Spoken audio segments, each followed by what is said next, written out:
welcome back to another, what will likely be hot and spicy episode of All Gas No Trash. Fuck it, man. I'm done. I'm fucking done trying to be nice, trying to have foresight about putting people together that I think would work nicely together.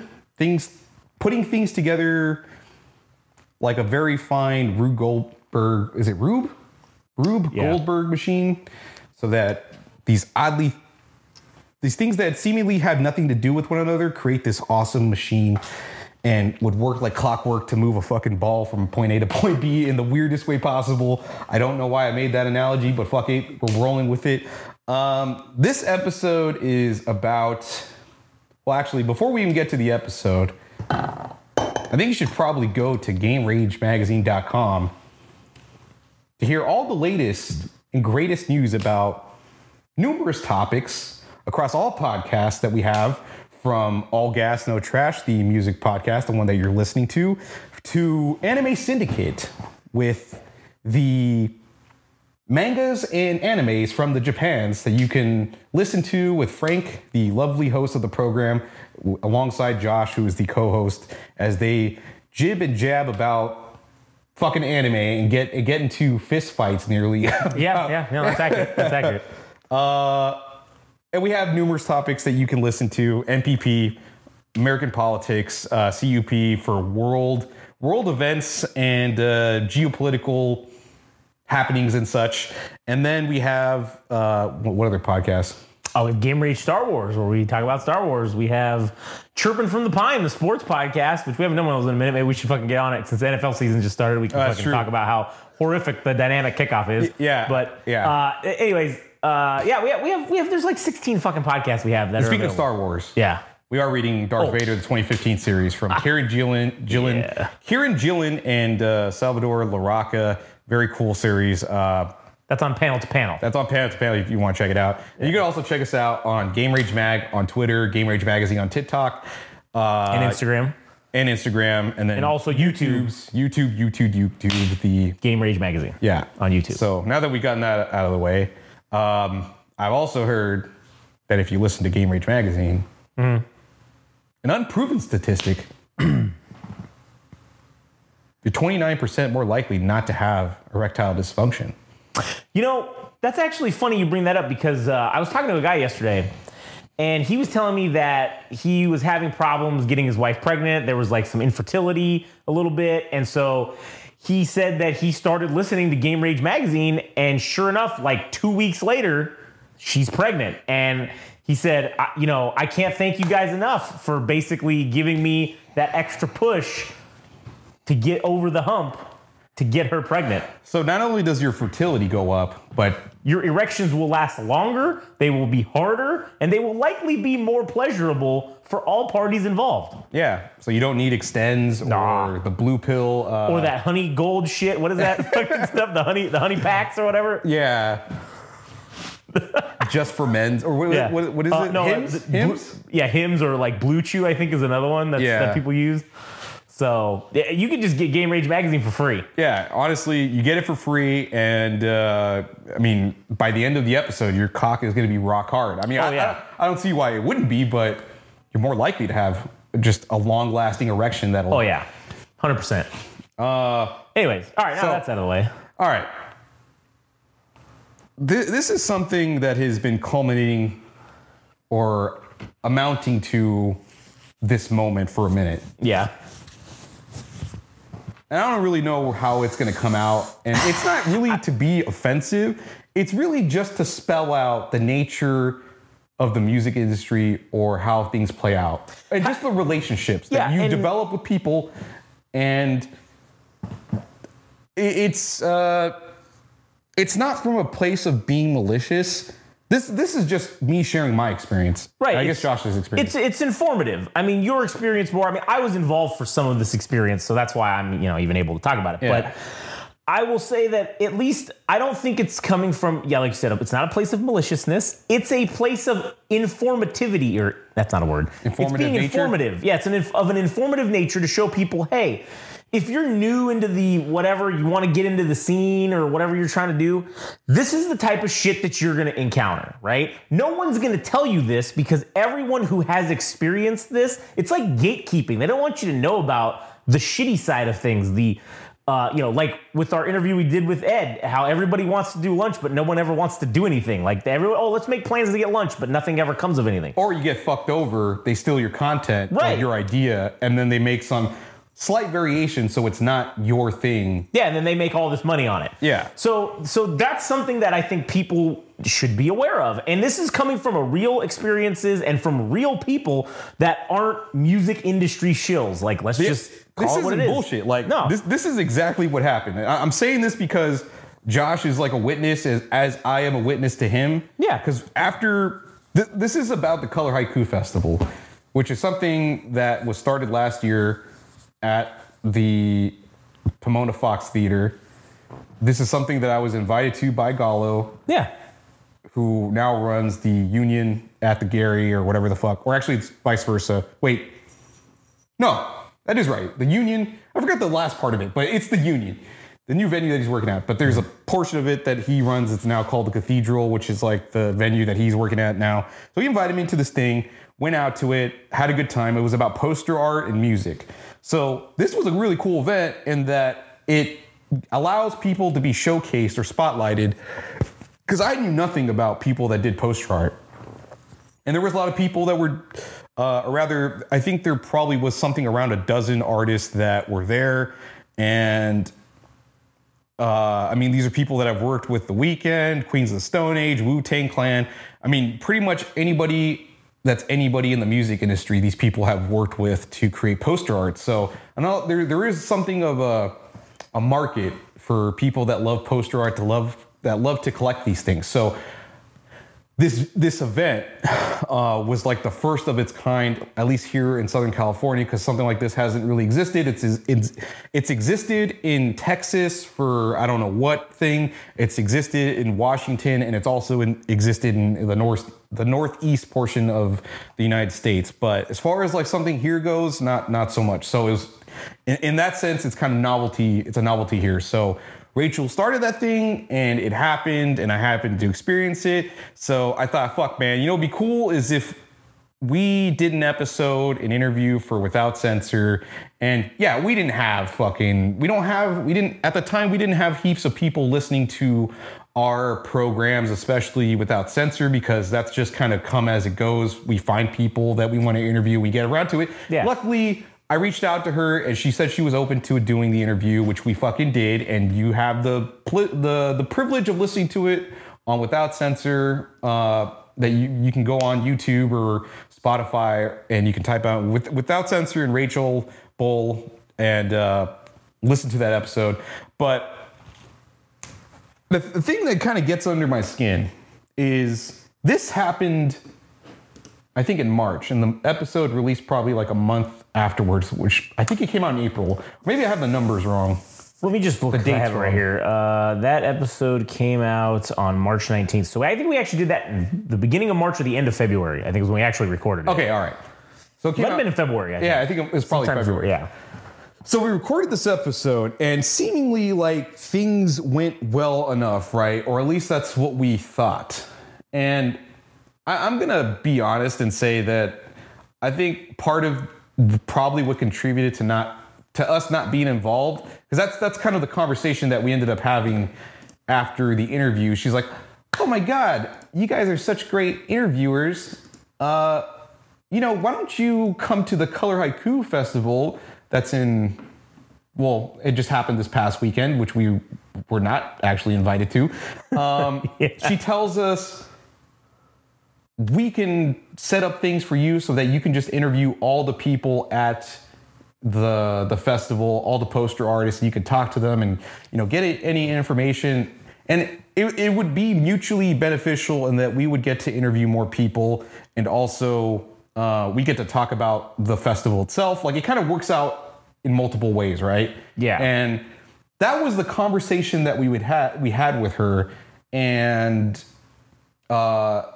one of the things that we tried to do, or after the fact that we interviewed her, I went out like the week afterwards, or like the week after we had released the episode or something, and I went to like the store to go buy flowers or whatever, and we went to go deliver the flowers to the venue so that she can, to give it with the implication that it was, or rather implying that we were thankful for her to do the interview. And, I got a message back that she was, she was thankful to get the flowers or whatever, right? Yeah. So it was all good. Like, it was all good and stuff. But as things play out often for me, now Josh is getting it. yeah. By fucking by proxy. By proxy. I will say I have been something, and maybe I don't know if it's a mean streak, but I have been saying things about music, and it doesn't really matter what the topic is. I just kind of been saying things that have been crass and blunt or whatever, and especially the word faggot. Like, I kind of went off on a rant about the word faggot, and I don't actually mean anything by it other than to insult your friends for being fucking idiots. Yeah. I've said things like that, to give an example, right? So I don't know if because she was one of the people that she was in the viewer list of the stories. Yeah. But I've said stuff about music. I've said stuff about Golden Voice, a company she works for. Right. So I'm curious to know if some of the things that I've said in the last 6 months influenced her opinion about not inviting us, or if she was just jerking us off. And I think that's probably more of the case, is that she paid us lip service after the interview to say that we were going to be going to this festival with the intention that we would be interviewing the people that would be participating in this thing, the poster artists, and possibly even the music, the bands that would be playing at that venue. So what do you make of this particular thing? Because I'll add a little bit more after you give your... Yeah, so my whole opinion on the matter is that I agree with you that there's two options. Option one is that, she was just jerking us off, because that's what people do. That's what people in the entertainment industry do. After you do something with them and they enjoyed it, oh man, you jerk each other off, but then again, nothing comes of it. It's lip service. Now, that's not to say that we have a naivete about things, because we know how shit works, right? But the way we operate and the way we do business is we stick to our word. We say what we mean, right? We mean what we say, and we say what we mean. When it comes to actual offline, yes, some of the shit we do online, we punch up a little bit, or we fucking do shit a little controversially or whatever, right? But generally, you're getting our opinions for real, and you're getting who we are as people. But when we're offline and we're talking after the fact, and we make business plans with somebody, or any kind of plans with somebody, we stick to what we say. We say, hey, that's cool. So my whole thing was, we weren't fishing, right? After that interview was over, we weren't fishing for an invite. We weren't trying to do any of that. We were just bullshitting after the fact. And, she brought it up. She offered this. Why would you even say anything? Don't fucking say anything, right? Just leave it. Just don't say shit to us. Hey, cool guys, thanks, I appreciate it. Bullshit with us a little bit. We talked a little bit about some things. That's it. That's all you need to do, right? You don't need to offer us up this whole elaborate thing that you're not even fucking thinking about, obviously. So that's option number one, okay? Option number two is that she actually did mean it, but over the course of the last 5-6 months that we've been doing this, since obviously she recorded that episode in February. Well, wait. February, March, April, May, June, July, August. So, it's like 6 months. We have turned up the dial on the number of people who listen and engage with us, right? So because we say things that aren't acceptable by current industry standards, because we call things out as we see it, we call things out, we say things like they are, right? That's not generally acceptable in the modern, in really any modern industry at all. It doesn't have to just be entertainment, music, whatever. Most industries don't like to hear how it is. They like to hear the sugar-coated bullshit version, and everybody likes to suck each other's dicks off. Yeah, with Zane Lowe and Linkin Park. Yes. So because we don't do that, that likely poses a problem for her. Because if she brings us in and we say things that aren't acceptable to Golden Voice or to, anybody that she's affiliated with, the venue. Now it's on her, right? Now it's on her. And that's the thing that we don't have a master, as we always say. No one tells us what we can and can't do, except for ourselves. We're the only, and really, we just do whatever the fuck we want. When it comes to, i.e. this fucking episode. Right, yeah. So listen, if we were music industry insiders, we wouldn't be able to do this episode because everyone we'd work with or that gave us money would stop if we peel back the curtain and show the fucking peasants the wizard, right? In the land of Oz. If we do that, oh no, you're out. You can't be in. So we don't have that problem. But other people that we talk to and deal with, they do. So it does piss me off, right? A little bit. But it's understandable because we're not stupid. Now, my whole thing was like, well, why would you even bring it up, right? Okay, cool. Don't bring it up. Don't talk. If you don't know somebody like that or you're not prepared to follow through, then just don't say it. That's not how we roll. If we're not prepared to follow through on something, we're not even going to fucking tell you about it. But if we are going to do it, we will let you know, and we will do it, right? We'll make the plan. We'll take care of it.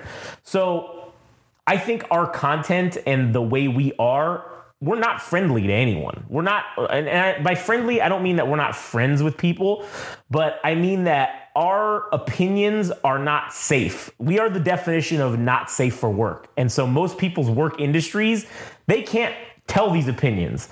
I'm sure that there's plenty of people that you know that listen to this show and love some of the shit that we say because they can't say it. They know it. They love it. I know for a fact that's the actual case because I've heard it from a few people that it's kind of like frowned upon to air out dirty laundry and shit. Yes. It's like if it's by a third party like us that are willing to do that and it's not something that they're technically associated with, then it's okay. It's like, oh yeah, fuck yeah, take off the gloves and say awful things about Golden Voice or laughing at managers and shit because they fucked up because their artist that they were working with decided to go with somebody better. Like that shit is funny to us. Yeah. and here's the thing, and as evidenced by the fact that we've been referred to as a gossip podcast. As a gossip podcast. That shit's funny. That is funny as fuck because like none of this shit's gossip. I mean, any of the claims that we make, we do the research. I mean, there is a lot of fucking time put into researching this shit. I mean, that whole episode we did about Live Nation and all the shit that they're in. Yeah. Man, I don't know of anybody else that's fucking talking about that the way we are. No. You know, because no one wants to sit there and do the work because it's not beneficial to them. Because if you slap the master, well, the master's going to crack the whip and fucking beat your ass. And guess what? You're now out. Now you're going to be sitting at the kids' table. Guess what, bitch? We got our own table. We don't need your fucking table. So I say that it is bullshit. It is fucked up. But at the end of the day, at least we don't fucking report to anybody. We're not held accountable to anyone but ourselves. Yeah, I mean, for the second case about possibly me saying things that are pointing the finger at like Golden Voice or things that aren't nice in general, or perhaps would rub people the wrong way. I don't think that should be enough for us to be not involved in some capacity, but I think from her perspective, I believe that she has to protect her own her own image, her own credibility, her job. If we end up doing things that are not would probably be called inappropriate, and whatever would come to mind for that, the word inappropriate, right? It kind of jeopardizes her a little bit. So I'm not upset about that because that would be the smart decision. Because I mean, you want job security, right? Like, you want to get a paycheck. You want to have health insurance. You want to be taken care of as far as like the basic necessities of life and what you're supposed to do and shit. But to have somebody like us come along and say things that create a stir, I suppose, that gets in her way, I suppose. So I would get why she ultimately decided not to have us involved and to have this festival yesterday and for us not to be involved in any capacity. So I do want to add that, I mean, I didn't do any as part of the heel turn of Game Rage magazine, I also have not been contributing to the success of her festival. I didn't reshare a whole lot. I did it initially in the beginning when we were under the impression that we were going to be involved, but I'm not going to go out of my way to make sure this thing is a success and to vouch for it if we're not going to get anything out of it. Because that's how it's going to work now. We're going to get 50%. We're going to get, or rather be in a quid pro quo situation. I hate to say it, but the benevolent days of fucking Game Rage and doing things out of the kindness of our heart, they're fucking over. Oh yeah, it's over. So one of the things in those days that I wanted to do, and it wasn't like I was trying to usurp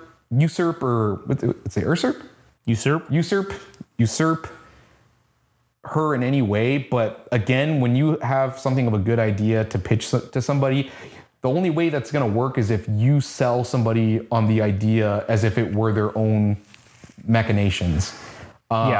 So some things that I proposed. So St. Vincent had a show at the Paramount. It was a one night stand. It was the album release party for her latest album. And I can't remember the number of posters that were created for that night, but it was this really cool poster that was a nod to the Paramount when it was known as the Vex. Well, at least in the font, like it kind of portrayed that idea.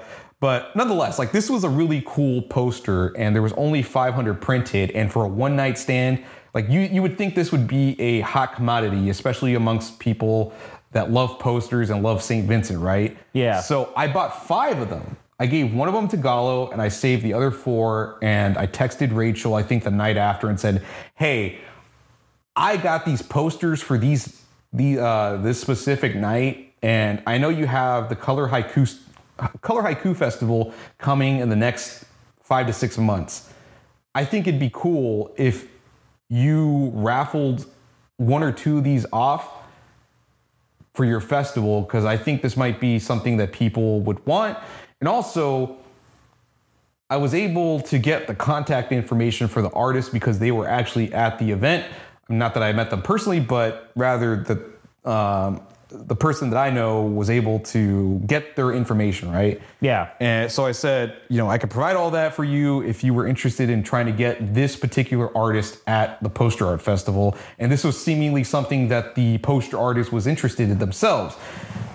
On top of that, I proposed I didn't actually get to verbalize this to her, but I thought Lana Mack, who's a friend of the show, I thought, wouldn't it be cool if, because at the Color Haiku Festival, there's like this photo booth that Rachel had at the venue, but it was like basically an iPad. Okay.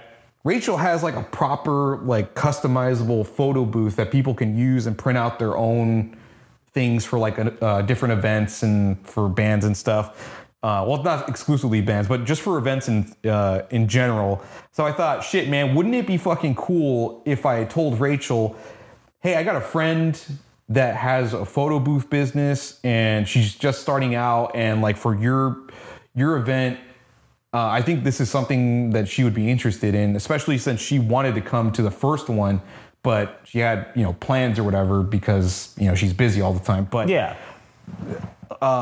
I wanted to get that idea across, like, hey, this would be a cool thing to have numerous people put together at one spot. And one additional person, I thought, this Color Haiku Festival, so they have the theater itself with numerous artists with their shit stacked up and everything. But the one thing that was missing is like the thing didn't have any fucking ambience. Like there was no music, there was no thing to kind of create like a lively environment, right? So one other thing I wanted to propose to her was like, hey, I know Jose, and Jose DJs at KCRW, and he also runs like the Paramount in LA. Like, wouldn't it be cool if you can get this fucking guy to elevate your fucking event to make the Color Haiku Festival, 10 times better?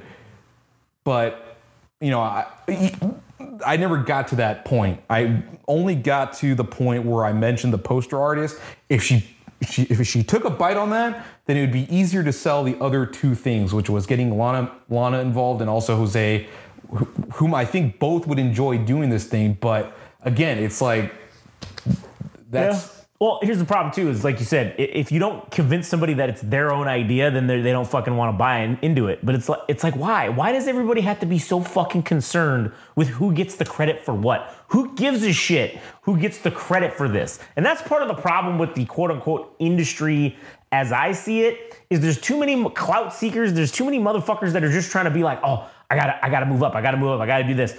Man, why can't you just put cool shit together and like, who gives a shit whose idea it was? Hey, that's a great idea. And this is why shit never fucking changes, is because of shitty leadership and people that don't want to accept anyone else's ideas because they're afraid, oh, this underling is going to usurp me and throw me out because they came up with a better idea than me. So I have to crush this idea and delete it. I don't know if it's a better idea, but taking a good idea and not having an ego about the thing. Yeah. And just realizing like, hey, this is in the best interest of the thing I'm creating. Yeah, that's what I meant to say. Like a good idea. It doesn't have to be a better idea, but just something to improve or make better whatever it is you're doing. To raise the stakes, man. Like to elevate the thing that your creation, right? And maybe that's the kind of the crux of the problem, is that it's like your creation. Therefore, any outside influence is not your creation. So it's almost as if you're being influenced, and you could take that as a negative or a positive way,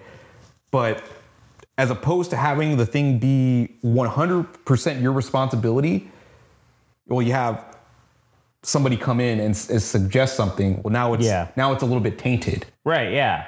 Because it ain't all the way yours. Yeah.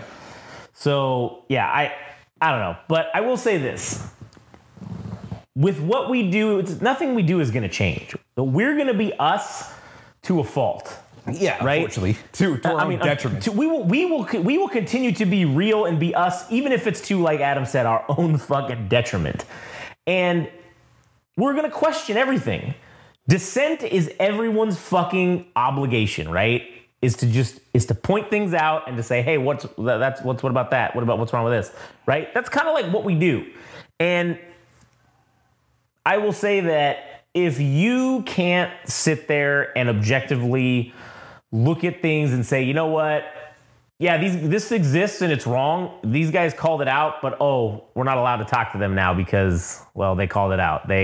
What's that fucking phrase where it's like, they said the quiet part out loud, right? Like the intrusive thoughts. Yeah, it's like, he said the quiet part out loud. That's what Game Rage Magazine does. That's what All Gas No Trash does. We say the quiet part out loud. Yeah. And I don't think there's anything wrong with that, but.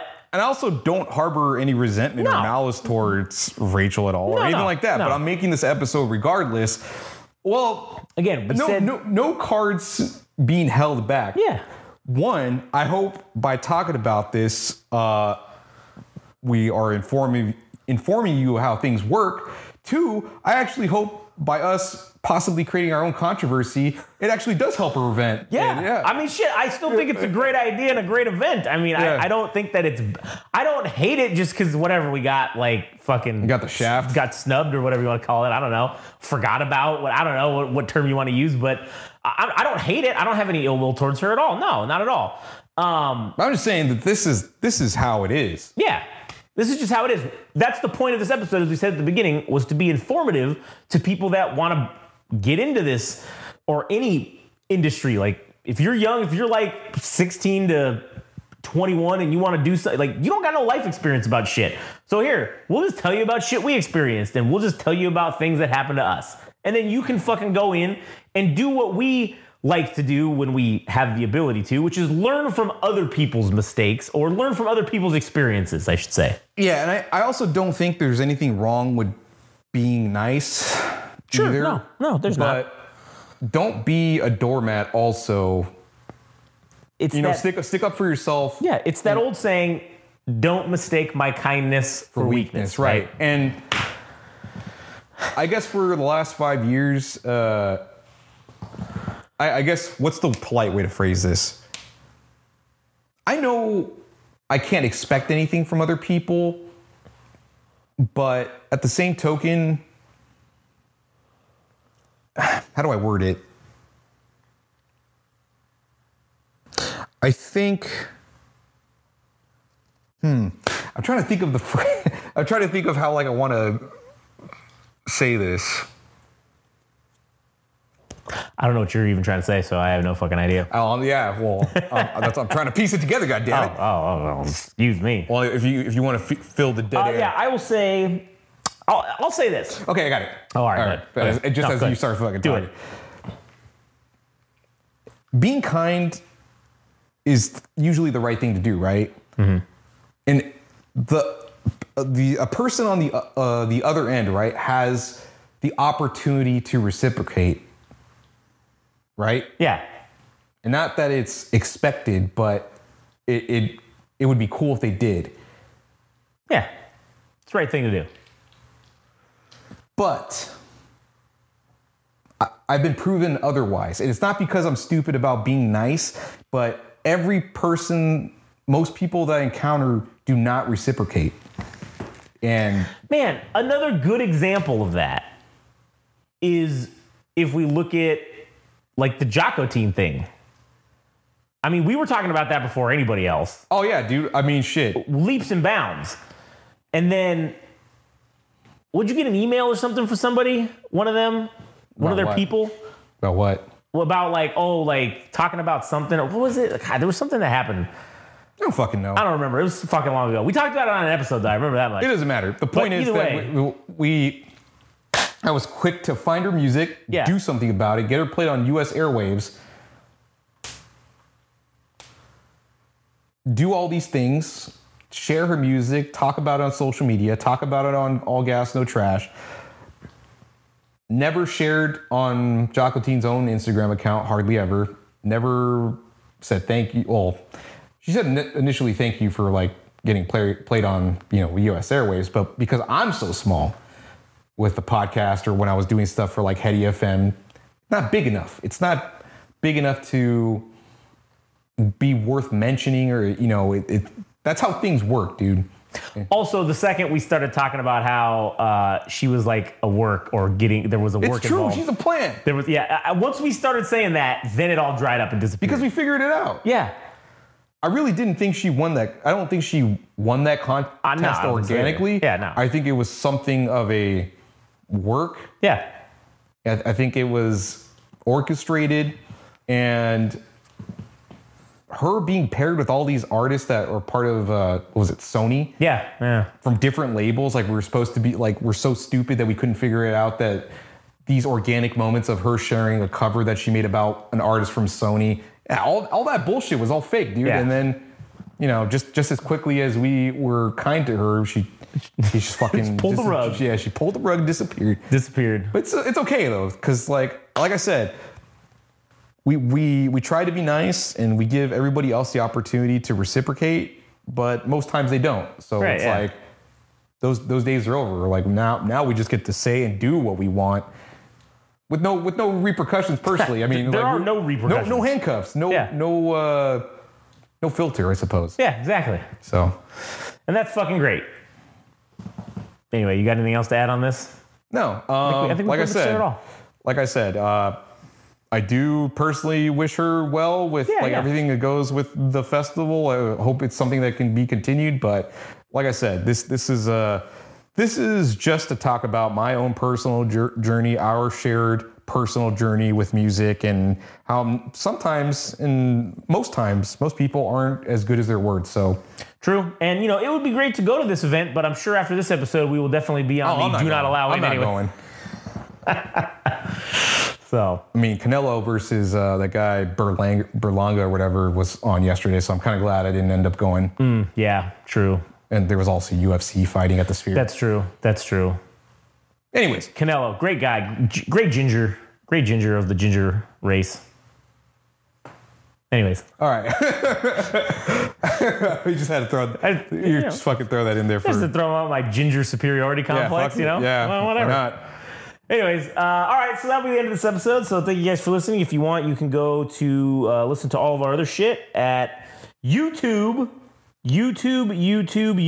Game Rage Magazine. You can go find everything there. You can also go to Instagram and TikTok at Game Rage Magazine, Twitter/X at Game Rage Mag. If you like this show, you should be following Adam at All Gas No Trash Official on the Instagram. And if you enjoy the animes and the mangas, well, by golly, have we got a surprise for you. You can go listen to the Anime Syndicate podcast. And you can go follow Frank at anime_syndicate_podcast. All right, that does it for us. Catch you guys on the next one. Stay tuned for the heavy album reviews. Oh, Jesus, man. We're going in deep. Oh, we're going deep. It's going to be fucking great. Here we go.